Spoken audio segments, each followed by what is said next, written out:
Let it snow. It doesn't show signs of stopping, and I brought some corn for popping. The lights are turned way down low. But let it snow, let it snow, let it snow.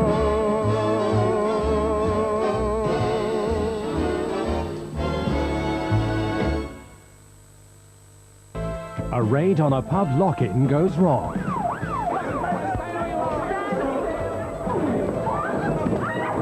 Right, just stand still. From your local news agency, have they? His father's Robert Hawley. Mr. Hawley, isn't it? Yes. The JP's son in trouble. The Thursday bill at 8 on Central. Mike Murphy is an old-fashioned ladies' man. Does anybody knock anymore? Lieutenant Spear is a strong, silent type. I've been doing it all wrong. I've been hiding. You just walk down the middle of the street, huh? Together, they make quite a team.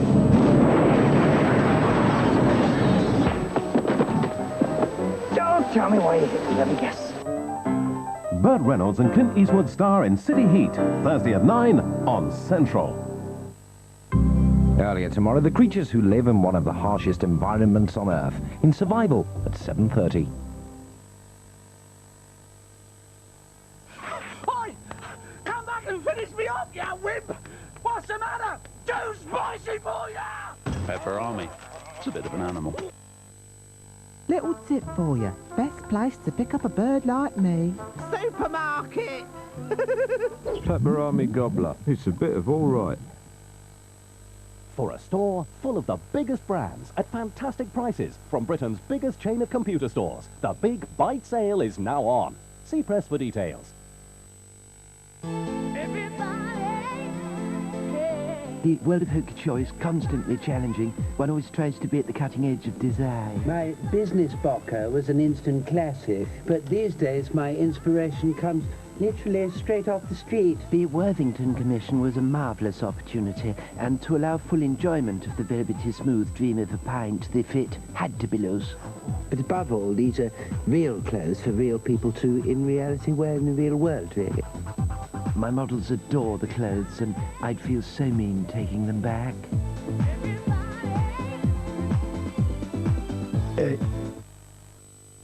Why suffer cold sores? Used early, Zovirax may shorten the attack or even stop cold sores appearing.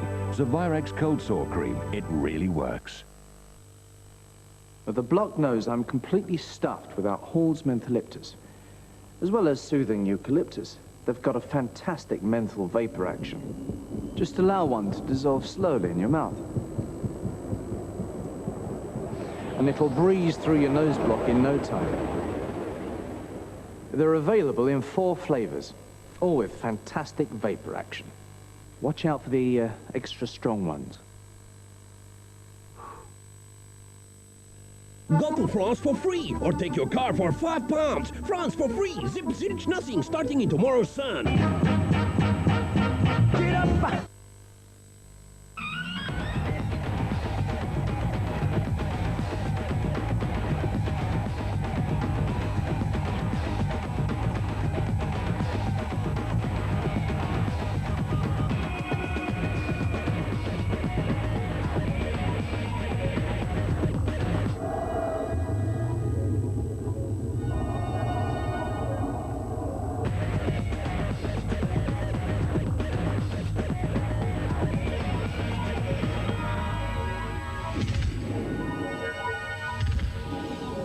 The new S40. Underneath, it's a Volvo.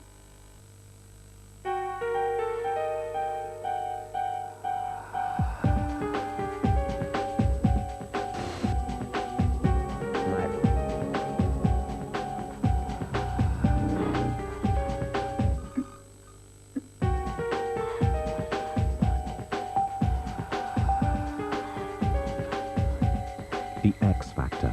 Cover-ups, the paranormal, mysteries, UFOs. We give you the facts. You make up your own mind. It's simply the best Harvey sale ever, starting tomorrow with an extra 25% off sale prices on all furniture. This suite's under £900, saving you $620. This bed's under $360, less than half price. Plus, big savings on linens and curtains. Join the queue early to save even more. It's simply the best Harvey sale ever. Doors open 9 AM. Just a minute. You have shouted all night. Let's let Colin have a say. What is your problem? They're only having fun. You're living in the past. I have a rat living in my kitchen. You've got to get on that hat, get off your horse, drink your milk, bite the bullet, all those sort of things, and basically toe the line, You're not going to say yee-haw. Central Weekend, Fridays 10:40. Now on Central, it's time for the latest national and world news from ITN. From the studios of ITN, the news and sport with Carol Barnes and Graham Miller. Welcome to the programme. The headlines tonight. The Lord Chancellor intervenes in the Fred West film row. The big freeze, $1.5 million to get cold weather payments. And in sport, England down and out in Zimbabwe. The Lord Chancellor announced a review of the duties of the official solicitor Peter Harris tonight after his decision to sell the film rights to the mass murderer Fred West's memoirs and videotapes. The government has come under pressure from MPs to stop the sale, which many have called sick. Our political correspondent Hugh Pym reports. The outcry over the possible blockbuster movie about Fred West and his crimes in Gloucester's Cromwell Street has brought a quick reaction from the government. Yesterday it was revealed that a production company had bought rights to Fred West's estate from the official solicitor. It's his job to look after the interests of those, such as West's children, who can't represent themselves. Tonight the Lord Chancellor, Lord Mackay, announced there'd be a review of the law relating to the official solicitor's duties. His spokesman said the decision to undertake the review results from the official solicitor's decision to enter into a film option agreement contract with the Portman Entertainment Group. While some MPs welcomed the move, the Liberal Democrats' legal affairs spokesman said it didn't go far enough and accused the Lord Chancellor's department of dodging the issue. As the West deal with this production company has already been signed, it's unlikely it'll be affected. There's no suggestion that the official solicitor acted improperly, but by moving so swiftly in setting up a review, it's clear the government wants to stop a similar situation arising in the future. Hugh Pym, ITN, at the office of the official solicitor. The big freeze has triggered special cold weather social security payments in about half of Britain. The £8.50 a week will go to nearly 1.5 million families on income support, and that figure is expected to rise even higher. Tim Hewitt reports. The new year came in with a shiver, with weather carried on winds from Siberia. The south got the worst of the big freeze. Weathermen said the wind chill factor took the thermometer down as low as -16 degrees centigrade. In one part of Kent it was -21.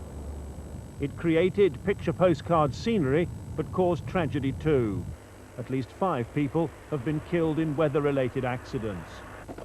And the freezing weather's now lasted long enough to make nearly 1.5 million of the country's most vulnerable eligible for cold weather payments of £8.50 a week. Those entitled to the payments are pensioners on income support, people on income support with a child under 5, and disabled people on income support. It'll help meet soaring power bills. Demand for electricity is high, and officials are looking with some concern towards the pressure they'll face when industry and business get back to normal next week. Meanwhile, traffic on many motorways was reduced to a crawl. This was the M1 in Yorkshire earlier today. Some roads in exposed areas have been closed. Sheffield had the appearance of a winter ghost town, and with at least 3 more days of sub-zero temperatures expected, it seems there's plenty more Siberian weather to come. Tim Hewitt, ITN. A young soldier from a Jewish settlement opened fire on shoppers in Hebron in the West Bank today, wounding 7 Palestinians. He said he wanted to stop the town being handed over to Palestinian rule, but negotiations on the handover have already restarted. Our Middle East correspondent Robert Moore reports from Hebron. Within seconds of the shooting, Israeli soldiers pounced on the Jewish settler, forcing him to the ground after he had fired his assault rifle directly into Hebron's crowded marketplace. The settler, who is also a serving soldier and was in uniform, was raced from the scene for his own protection. There were fears that Palestinians would seek immediate revenge for this attack. It is the latest bloodshed in a city that is on the verge of a transfer of power. The attacker, Noam Friedman, is now under arrest. He is showing no remorse and says he is proud of his actions. We condemn it, we repudiate it, completely. It is a despicable crime. Sporadic violence broke out across the city this afternoon. Palestinians who, under the imminent Hebron deal, are poised to gain self-rule, say there can never be peace, while the Jewish settlers live in their midst. The situation this evening remains extremely volatile. There are those on both sides who wish to destroy the Hebron deal before it has even been signed. Palestinian and Israeli security forces face a formidable task if further violence is to be contained. Robert Moore, ITN, Hebron. 7 more hostages have just been released from the Japanese ambassador's residence in Peru. They left with a Roman Catholic archbishop and Red Cross officials. 74 are still being held.